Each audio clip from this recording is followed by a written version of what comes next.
Well,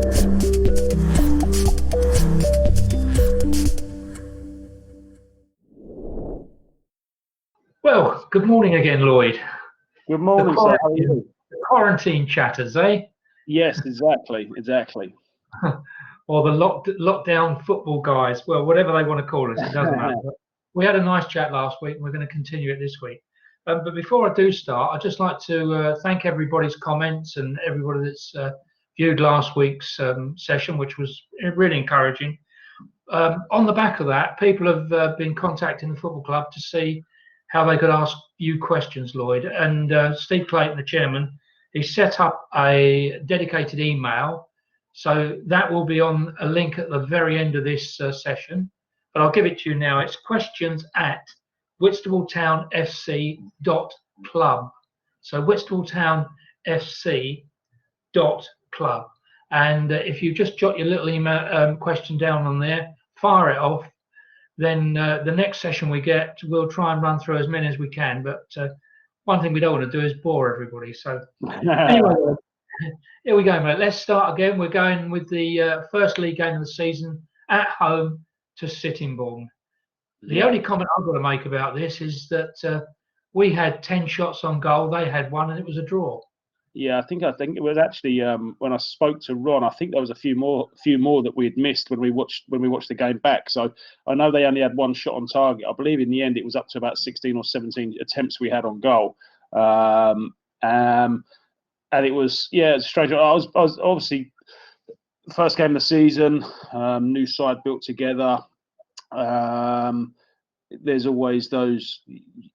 Everyone I think is anxious and eager to get the season started in a more competitive situation. So it's always a little bit hurried and a little bit rushed, and sometimes the quality is not as as it should be, if that makes sense. But I remember us going in. I remember us changing our shape a little bit. We'd experimented with it in pre-season and went in with a diamond formation in the middle of the park, and purely because I was kind of a bit unhappy with how our wingers were at the time, and to be honest, it was trying to put as many of our better players in that we had into the right situations. It meant that we can have Marcus and Aaron and Milbank up front. We played Ozzy Pronny in the hole, if I remember correctly, and we suffocated their midfield. And to be honest, we knew what they were about. I remember Roman Campbell, their striker, he's signed for Folkestone now, but he turned up on the day. I think they'd managed to push through a loan deal the night before, so it was a bit of a surprise when we saw him because we know he was a good player. So it did sort of change our approach a little bit because, as I said, he is a real quality player. But I do remember we missed a good few chances early on in the game. They had one, like I said, the only shot they had on target the whole game was Roman Campbell from a penalty, and we kind of felt a little bit. Strange one, really. Probably a mixture of emotions that we thought we'd done plenty enough to win, but so we were happy in that aspect, but disappointing we'd only come away with a point when I think we probably deserved a lot more. Yeah, because if memory serves me correctly, TJ knocked one in with about 15 minutes to go, didn't he? Yeah, that was his competitive debut, wasn't it? I think he played the last pre-season friendly against New Romney, and I'd said to TJ before the game actually. Obviously, I've worked with him previously for the last 18 months at Ramsgate, and I said to him, I said, listen, it's one thing you need to add to your game now is you've got to get past the back line and get into goal scoring areas and make sure you try and score, because his energy and his abilities is first class, and he literally took it on board straight away, and I think it was a shot that rebounded back off the goalkeeper, and TJ was in like a poacher's position because his energy had got him into the 6-yard box to poke home an equaliser. I think we hit the post as well in the last minute. I think it was Marcus Evans. Yeah, or hit the crossbar. Milbank, it might have been. And so I think it was pleasing in some aspect that we were, as I said, Sittingbourne had been together for quite a while, because, as I said, Chris Lynch, the manager, had put together a side that were very similar to what he had last year. So there was more cohesion in their work than probably ours, because we were such a new side put together. But I do remember, like I said, coming away with a mixture of emotions. Disappointed that we didn't win, but our performance probably deserved 3 points. I think you could have said that about a lot of the games this season. Yeah, too right. I agree. Yeah, and then the next one that we're going to need to chat about is we lost 2-0 away at Hyde. I actually wrote a comment when on the supporters website, I believe, and it certainly felt that way. When I left the ground, I was really, really peed off with the officials. I just thought that was really, really poor all the way through. I know that, it's the same for both sides, but it almost seemed like it was a homer. It was awful. I agree, Tony. I mean, I try to, I don't get too hecked up on officials. I know we have our moments every now and then, and me more than probably most managers, and get a little bit over the top sometimes. But it's I get on really well with the officials, and I don't envy their role or their job. I really don't.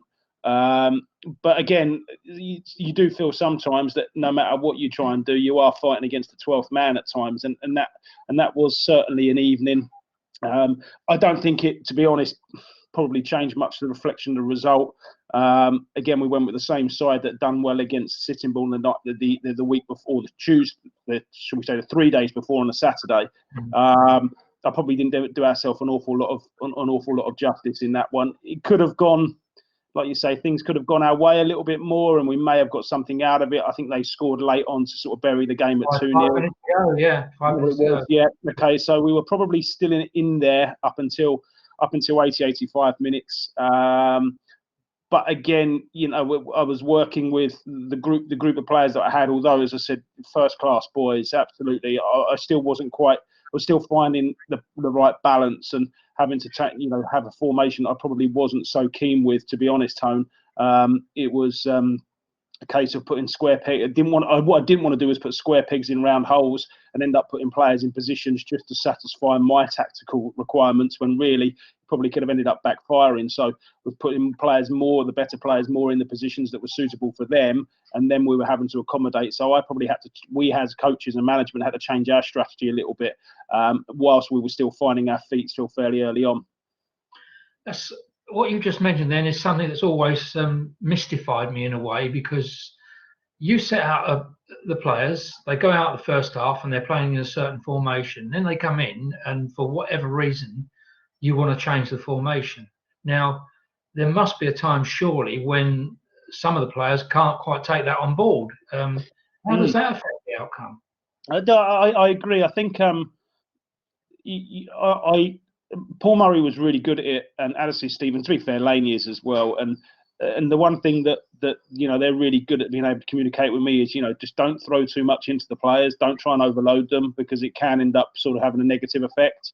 I think there's certain players that can absorb more tactical information than others, whether it be their experience or just their ability to be able to digest that information in such a short space of time. So if you take the halftime scenario, I think that the one thing that's important is that if you are going to be changing something, it's got to be familiar to the players. So if you are changing a shape or changing tactical information, it's things that those players are aware of, whether it's been something that you've already spoken to about in previous games or on the training pitch, or been able to communicate with those players individually and collectively. But yeah, changing something on a whim at the moment, it has its risks, because, like you say, sometimes too much information can be a bit of a brain overload for some players, and that's the fine line you've got to find. Changing the tactics benefit the team, or to see an angle that you feel is beneficial to the side that you think you can improve on and get 3 points with, for example. But then again, the negative side of that is that it could end up imploding because you're giving the players far too much information. Yeah, very true. And another little thing that I'd like to ask your opinion on as well is, often from the terraces you hear the shout, "Get rid of, get rid, get rid." Now, I'm reading a book by Herbert Chapman, who was like the foundation of Arsenal many, many, many years ago. He was the one that was involved with white footballs. He was the one involved with marking out the pitches the way they are. All sorts of innovations that guy brought forward. But one of the things that he picks up on there is about this get rid of. He highlights the name of a player, and forgive me, but I don't remember his name. It's going back to the 30s and 40s. Yeah, I'm not that old. But he said, let's call him another. And he said, another has got so much skill. What he likes to do, he likes to play players on, and he likes to run at them, and he likes to beat them. But then he said, I hear from the terraces, get rid, get rid, get rid. He said, all that does then is it destroys the guy's ability and faith to do what he's good at.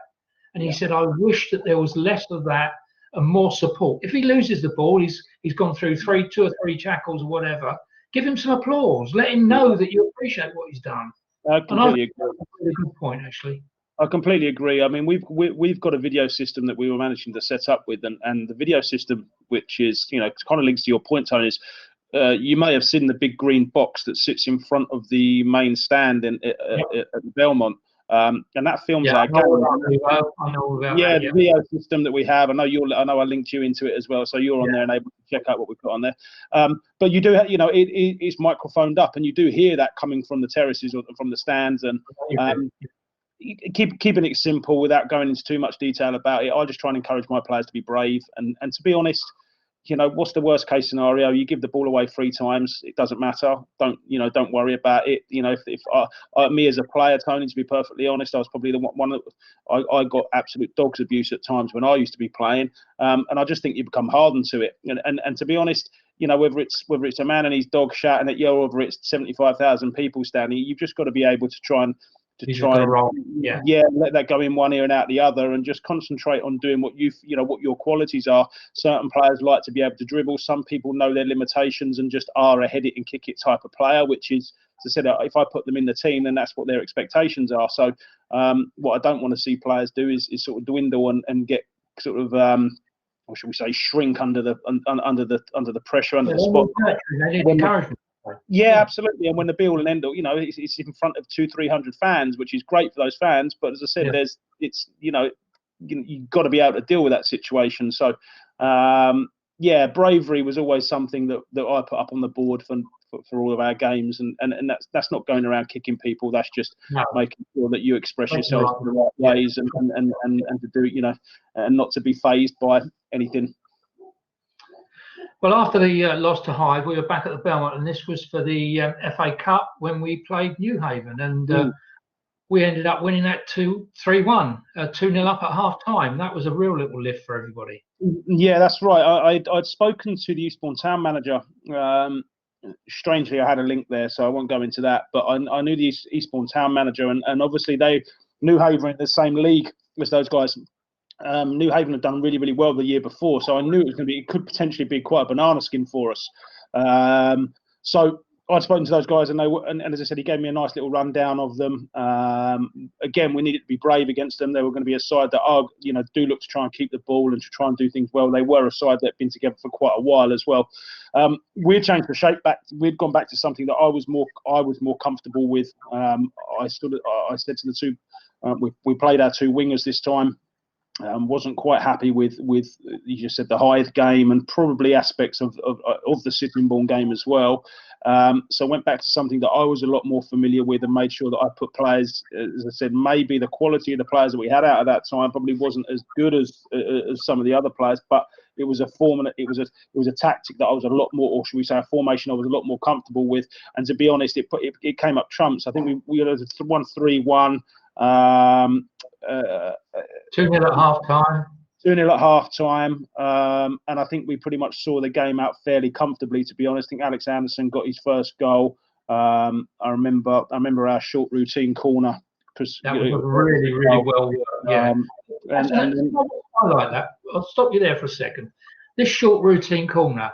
Now, when we're down at the Belmont, and I'll use the Belmont as an example because we're the corner, if you're down by the clubhouse, you've got all the supporters behind you, and they're all egging them on, you know, put a decent ball in, and then time after time after time, the same ball comes over. Yeah, absolutely. Yeah.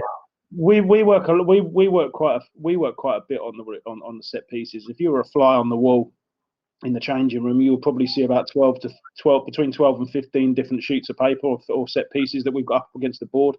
I've heard some of the names you shout out. Yeah, so that's it. They've all got their own sneaky names, and we change them around to keep people confused, etc., etc. But I remember reading a really interesting statistic one day, and I can't remember the exact, the numbers of this statistic, but the amount of balls that were put into a box from a crossing, the amount of goals scored and the amount of chances created from just a ball into the box was a lot less than it actually being worked. The ball being worked and manipulated to be able to get a better entry. And so there were things that we kind of took together. And I know we are non-league at times, and you taking statistics from a Premier League team is a bit different to taking it to an Eastern South East team. But they're not. But the principles are kind of the same, and I wanted to encourage that to the players that look, it doesn't have to be a hopeful ball in, and we can work on certain things. And generally over the course of the season, I probably wasn't happy with our set piece output as much as I would like to do. I think there were parts that were a little bit frustrating at times because, as I said, we did have a training ground issue situation, which we'll probably discuss later on, Tony. As I said, it's not not for one for today. So all those little things really were kind of done on a piece of paper and us on a tactical pad that I used to send out to the players every Thursday night, or it was basically an app that I have, and I was able to send over movements and certain things on a tactical football pitch. And it was really, we were doing everything we could to make sure that we highlighted areas where we thought we can exploit teams. And I do feel set pieces was, especially in that New Haven game, so, to get the second goal just before half time from a set piece that we had worked a lot on. That's what you do it for, and really that was probably a killer blow for them. Always amazes me how much time you managers, obviously myself having had experience having Mark Seeger as my manager while I was in the chair, and I find it incredible the amount of time you personally put into, I bet it's far more time than when you were a player. Oh yeah, massively. As a younger player, I used to go home and wallow in self-pity if we lost, and did I do everything right, and what could I have done better. And I think gradually as I got a bit older and a bit more experienced, you didn't quite. It was almost a case of trying to enjoy it for as long as I possibly could. Obviously, my situation was a little bit different because of the amount of injuries I had, but being able to just try and enjoy the time. What I would say is that as a manager, I gain more I get more butterflies and more anxious before a game than I ever did as a footballer. I can believe that. So, whether you're reaching in the toilet before the game, whether you're sitting there literally shaking, not shaking, that's the wrong word. You learn to deal with it as you get older through more experiences. But those feelings of anxiousness and butterflies. As I said, you can't control anyone that walks out over the line anymore. You are literally at the beck and call of your players, and you just hope that you've given them enough confidence to go and express themselves, as well as being setting everything up the best you can do. And sometimes, as I said, it doesn't work, and that's the frustrating bit. But other times you just like to think, well, okay, well, at least we've tried. We've tried to make sure that we've done everything we could to succeed. So certainly more anxious as a manager than I ever was as a player. That's for sure. Right, good. Well, I'm going to ask you a strange question now, but there's a reason for it. How's your hip? Not too bad, thank you. Not too bad. It's just retraining the muscles now. That's the sad bit. It's been 15 years of real sort of pain and discomfort. Even camera went then. 15 years of pain and discomfort. Even back in the time when I was playing with you guys, that was pretty much my last season. So now it's just a case of retraining everything. But as for how it feels, it's marvelous. It's incredible, really, how they've done it, what they've done, and so I'm pleased with it. Good. Well, the reason I mentioned that was I'm longing to see you jump in the air when we score a goal now, instead of hobbling around. Yeah, absolutely. Hopefully it won't be long coming. And it's funny you should say about you were with us at the end of your career, because when you joined us, one old sage came along and he said to me, "Oh, you got Blackie with you?" I said, "Yeah, we have." He said, God, you should have seen him when he was a youngster. So it's nice, it's nice. Yeah. I think we all get older. So that's it, sadly. Last game of the season, or not last game of the season, last game of that particular section, bank holiday weekend, Herne Bay coming to the Belmont. Now, they were making all sorts of noises about how good they were. They were going to win the league. And I must be honest, I had butterflies. You just spoke about how you felt. I thought, oh, here we go. And they brought a good crowd with them, and they were vocal and noisy and a bit nasty, to be honest. Yeah, I know what you're going to say there. As I said, it was. But we'll brush over that. That's gone and I dusted. agree. I think there's been apologies made as well, so that was nice. And that's, as I said, Good. generally it was a good bank holiday. You know, a bank holiday fixture with sun was out. It was destined to be a really good day. And obviously, thankfully for us, what a day! It was a great result for us.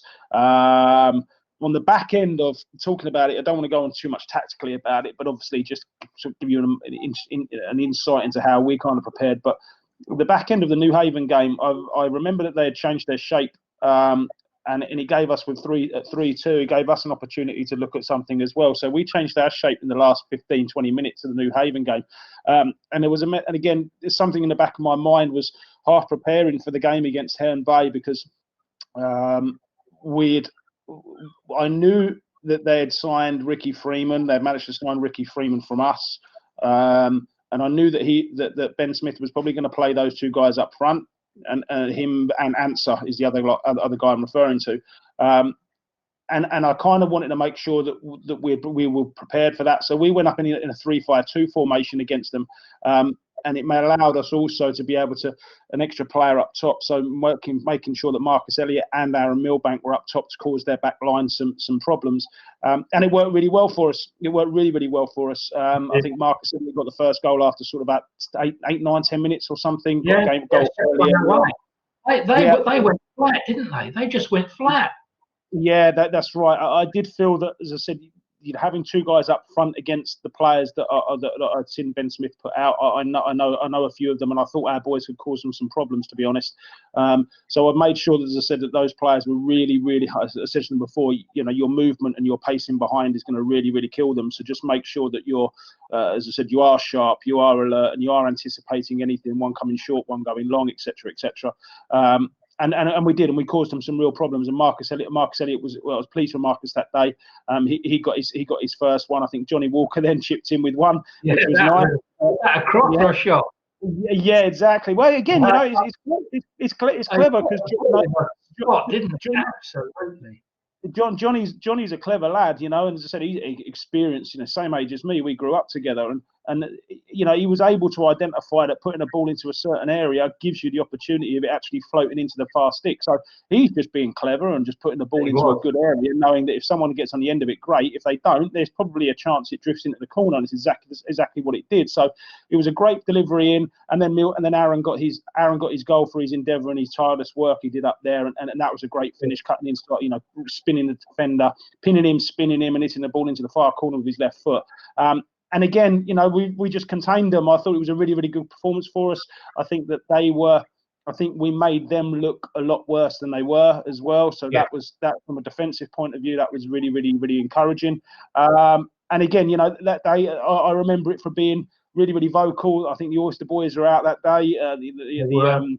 The Oyster Boys are out, the fans in particular. It was a great day. And touching on that as well, I just the work that the Oyster Boys have done, to be perfectly honest, and all the support they've given. They've travelled from home and away all season, and away at away at Chichester that time when it was absolutely larruping it down with rain, and the Oyster Boys are there. So I really want to say a big thank you to those guys and all the fans really that have made those hard travels at times. The Guernsey aways, the 2 journeys to Guernsey away. So the fans, in particular the Oyster Boys, and I know that the club have been really pleased with how we're thankful for the amount of work that they, the support that they've given us. So a big thank you to those guys. And also the supporters trust as well, Lloyd. Yeah, I speak to Richard. I was going to touch upon that one a bit later on, but as I said, you bringing it up, I speak to Richard Tennant via text messages quite a bit. I really can't speak highly enough of what the guys are doing down there, or in the supporters trust fund.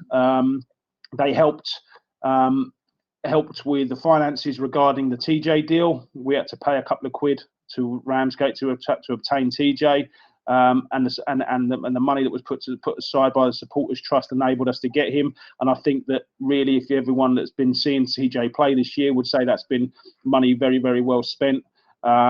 I would also say that, they have helped out in any situation. If from a budget point of view, I know they work so hard on doing things, fundraising situation. I know they set up a GoFund during these tough times as well. So just the work that those guys are doing, what Richard and the Whitstable Town Supporters Trust, the Trust Fund are doing, it's just a big thank you, especially from me. And I know I'll probably echo that from all the club as well.